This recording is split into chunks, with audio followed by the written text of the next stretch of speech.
പോലീസും സ്കൂൾ അധികൃതരും ചേർന്ന് വരുത്തിവെച്ച വിനയാണ് വ്യാസവിദ്യാപീഠം വിദ്യാലയത്തിലെ +1 വിദ്യാർത്ഥിനി രുദ്രയുടെ ആത്മഹത്യയെന്ന് DCC പ്രസിഡന്റ് എ തങ്കപ്പൻ. രുദ്രയുടെ ആത്മഹത്യയ്ക്ക് കാരണക്കാരായവരെ ശിക്ഷിക്കണമെന്നാവശ്യപ്പെട്ട് കോൺഗ്രസ് നോർത്ത് പോലീസ് സ്റ്റേഷനിലേക്ക് നടത്തിയ മാർച്ച് തങ്കപ്പൻ ഉദ്ഘാടനം ചെയ്തു.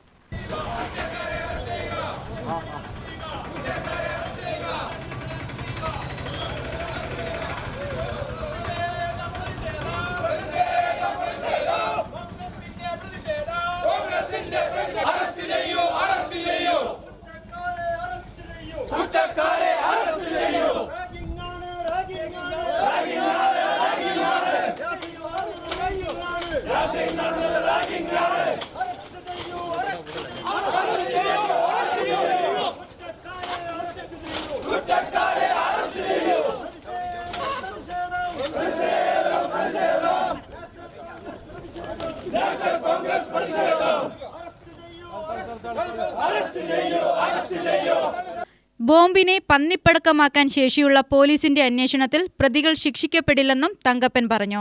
ദുരൂഹതകൾ നിറഞ്ഞ നിലയിലാണ് വ്യാസവിദ്യാപീഠത്തിന്റെ പ്രവർത്തനം. മകൾക്ക് നേരെയുണ്ടായ അതിക്രമത്തിനും ഭീഷണിക്കും നേരെ രക്ഷിതാക്കൾ കഴിഞ്ഞ 20-ന് പോലീസ്, സ്കൂൾ അധികൃതർ, മുഖ്യമന്ത്രി എന്നിവർക്ക് പരാതി നൽകിയിരുന്നു. രക്ഷിതാക്കൾ നൽകിയ പരാതിയിൽ അന്വേഷണം നടത്തിയിരുന്നെങ്കിൽ രുദ്രയ്ക്ക് ആത്മഹത്യ ചെയ്യേണ്ടി വരുമായിരുന്നില്ല. സീനിയർ വിദ്യാർത്ഥികളുടെ മനുഷ്യത്വരഹിതമായ പ്രവർത്തനങ്ങൾക്ക് സ്കൂൾ അധികൃതർ കൂട്ടുനിൽക്കുകയായിരുന്നു. എന്തും ഒതുക്കി തീർക്കാൻ കരുത്തുള്ള സ്കൂൾ അധികൃതർക്ക് കുടപിടിക്കുന്ന സമീപനമാണ് പോലീസ് സ്വീകരിച്ചതെന്നും തങ്കപ്പൻ പറഞ്ഞു. ഞാൻ വിദ്യാലയത്തെക്കുറിച്ച് കൂടുതൽ പറയേണ്ട കാര്യമില്ല. കാരണം ഇതിന്റെ മുൻപ് തന്നെ ഞങ്ങൾ ആ വിദ്യാലയത്തിൽ തന്നെ ഒരു ബോംബ് കണ്ടുപിടിച്ചു എന്ന് പറഞ്ഞ് ഇതുപോലെ തന്നെ ഒരു സമരം സംഘടിപ്പിച്ചു. ആ മാനേജ്മെന്റിന് കീഴിൽ, ആ വിദ്യാലയത്തെ ആ മാനേജ്മെന്റിന് കീഴിൽ. പക്ഷെ അതിനെക്കുറിച്ചും ഒരു തെളിവും ഉണ്ടായിരുന്നില്ല. അത് പന്നിപ്പടക്കമാക്കി മാറ്റിയവർ.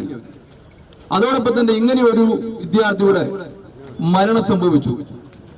നമുക്കറിയാം, ഇന്ന് നമുക്കെല്ലാം മക്കൾ നമ്മുടെ ഒരു വിദ്യാലയത്തിൽ, പ്രത്യേകിച്ചും ഇപ്പോ ഈ കാലഘട്ടത്തിൽ ഒരു വിദ്യാലയത്തിൽ കുട്ടി പഠിക്കാൻ പോയി തിരിച്ചു വീട്ടിൽ വന്നു എന്ന് പറയാനേ പറ്റൂ. കാരണം ആ വിദ്യാർത്ഥികൾക്ക് പഠിക്കുന്ന സ്ഥലങ്ങളിൽ പോലും പല വിധത്തിലുള്ള പീഡനങ്ങളും റാഗിങ്ങുകളും നടക്കുന്ന അന്തരീക്ഷമാണ് മിക്ക വിദ്യാലയത്തിലുള്ളത്. അത് പലപ്പോഴും ഇതിന് ഞാൻ അറിയാൻ കഴിഞ്ഞ ആ കുട്ടിയുടെ അച്ഛൻ പറയുന്നത് കേട്ടത്, ഇതിനെക്കുറിച്ച് പോലീസ് ഉദ്യോഗസ്ഥന്മാർക്ക് പരാതി കൊടുത്തു, ബന്ധപ്പെട്ട സ്കൂൾ അധികൃതർക്ക് പരാതി കൊടുത്തു. എന്നിട്ടും അതിന് പരിഹാരം കാണുകയാണെങ്കിൽ ഈ കുട്ടിയുടെ ആത്മഹത്യ ഒഴിവാക്കാൻ കഴിയുമായിരുന്നു. അപ്പൊ ആർക്കാണ് ഇത് വീഴ്ച സംഭവിച്ചത്?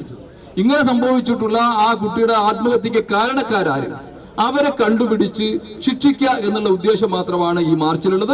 മണ്ഡലം പ്രസിഡന്റ് CV സതീഷ് അധ്യക്ഷത വഹിച്ചു. KPCC ജനറൽ സെക്രട്ടറി C ചന്ദ്രൻ, UDF ജില്ലാ കൺവീനർ P ബാലഗോപാൽ, കൗൺസിലർമാരായ മോഹൻ ബാബു, പ്രദീപ് C ഭവദാസ്, സുധാകരൻ പ്ലക്കാട്, ഹരിദാസ് മച്ചിങ്ങൽ എന്നിവർ സംസാരിച്ചു. UTV news, Palakkad.